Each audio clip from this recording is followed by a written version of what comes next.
नमस्कार। इस deep dive में आपका स्वागत है। आज हमारे हाथ लगे हैं सत्यार्थ प्रकाश क्यों पढ़ें किताब के कुछ पन्ने, पेज 34 से 37। इनमें ना अष्टम समुल्लास मतलब 8वें अध्याय से जुड़े सवालों की एक लंबी लिस्ट है। अच्छा। तो आज का मिशन है इन गहराते सवालों के समंदर में उतरना। ये वो बुनियादी सवाल हैं जो शायद कभी ना कभी हम सबके मन में उठे होंगे। दुनिया कैसे बनी, हम कौन है, ब्रह्मांड में क्या चल रहा है। तो चलिए देखते हैं इन पन्नों में क्या खास है। बिल्कुल।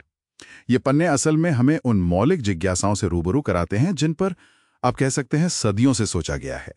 जैसे इस जगत यानी दुनिया की उत्पत्ति है ना, ये बनी कैसे रहती है, स्थिति और फिर इसका अंत मतलब प्रलय कैसे होता है। ये अपने आप में एक बड़ा कैनवस है। हाँ, और देखिए पहला ही सवाल कितना बुनियादी है। क्या ईश्वर, जीव और प्रकृति ये तीनों हमेशा से हैं, मतलब अनादि, जिनका कोई आरंभ नहीं?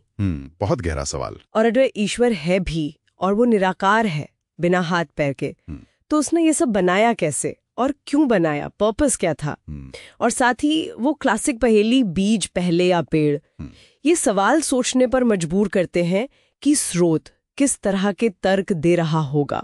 हाँ, और दिलचस्प बात यह है कि ये सवाल सिर्फ फिलोसॉफिकल या ब्रह्मांडीय नहीं है। इनका दायरा इतिहास और समाज तक फैला हुआ है। ये सिर्फ क्या नहीं पूछते बल्कि कैसे और क्यों में भी जाते हैं। सही कहा, बिल्कुल। जो हमें अपनी जड़ों की तरफ देखने को प्रेरित करते हैं। हाँ, जैसे ये जानना कि इंसानों की शुरुआत कहाँ हुई और कैसे हुई। क्या शुरू में लोग जवान पैदा हुए या बच्चे, ये भी एक सवाल है इसमें। और ये आर्य और दस्यु कौन थे, ये तो बहुत चर्चा में रहता है। हाँ बिल्कुल। क्या आर्य कहीं बाहर से आए थे? ये सीधे सीधे हमारे इतिहास को समझने के तरीके से जुड़े सवाल है। और इसी कड़ी में जुड़ता है हिंदू शब्द का सवाल।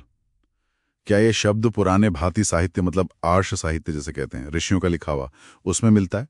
अच्छा। क्या ये सिंधु नदी से बना है? एक और अहम सवाल जो यहाँ उठाया गया है, क्या बाहर के लोगों ने हमारे इतिहास में मिलावट की, और अगर की तो उनका मकसद क्या था?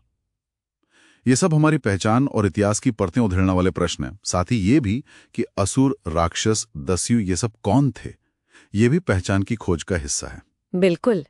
इन ऐतिहासिक और सामाजिक सवालों से बात फिर घूमकर ब्रह्मांडीय स्तर पर जाती है। राइट। जैसे पृथ्वी घूमती है या स्थिर है, ये भी एक सवाल है। हाँ, क्लासिक। और क्या दूसरे ग्रहों या लोकों में भी जीवन है, इंसान है? अगर है तो क्या वो हमारे जैसे ही है, और क्या वहां भी वेदों का ज्ञान मौजूद है? ये सब पूछा गया है।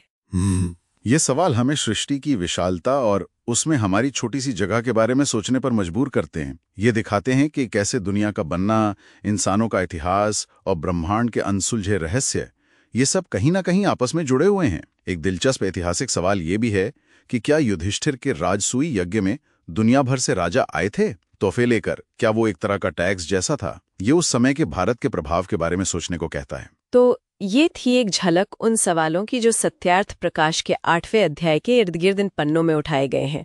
सृष्टि की शुरुआत से लेकर इंसान के इतिहास, भाषा, पहचान और ब्रह्मांड के रहस्यों तक इनका फलक बहुत बड़ा है।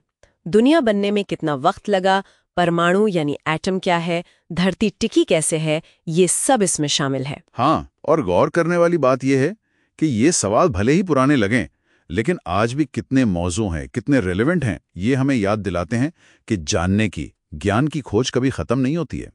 ये एक लगातार चलने वाला सफर है। बिल्कुल। और इस डाइव से जुड़ा एक आखिरी विचार छोड़ जाते हैं श्रोताओं के लिए। इन पन्नों में एक सवाल है, क्या ईश्वर के बनाए सृष्टि क्रम को बदला जा सकता है? ओह, ये तो इंटरेस्टिंग है। हाँ, इस पर सोचना दिलचस्प हो सकता है कि कुदरत के नियम और इंसान के दखल की हदें क्या हैं, सीमाएं क्या हैं। क्या वाकई कुछ भी तयशुदा ढर्रे से हटकर बदला जा सकता है?